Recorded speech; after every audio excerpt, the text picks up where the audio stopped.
Aujourd'hui, nous parlons du bon et du parfait. Avons-nous été créés bons ou parfaits? Nous ne pouvons pas dire qu'Adam a été créé parfait, puisqu'il est tombé, il a péché.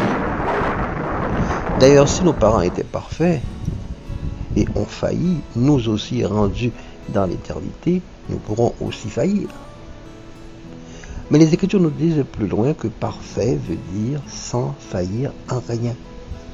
On peut le lire dans Jacques chapitre 1er verset 4, mais il faut que la patience accomplisse parfaitement son œuvre, afin que vous soyez parfaits et accomplis sans faillir en rien. La Bible n'a jamais dit que l'homme, à sa création, était parfait. Selon le récit de la Genèse, à chaque étape de la création, Dieu a considéré son œuvre et a réalisé qu'il était bon. Et quand il a fini de tout créer, il a évalué toute l'œuvre et a déclaré que tout était très bon. Très bon ne veut pas dire parfait. Car bon veut dire qu'il n'est pas mauvais, qu'il est conforme au plan et comme on a voulu le faire. Or, ce n'était pas dans l'intention de Dieu de créer le parfait. Dieu crée le bon et l'appelle à la perfection.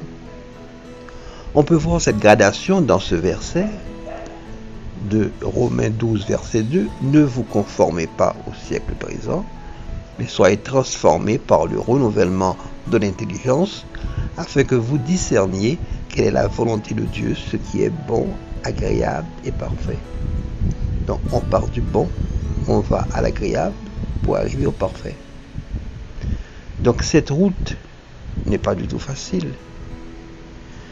Beaucoup ont failli, les hommes comme des anges. On vient souvent avec le raisonnement pour dire que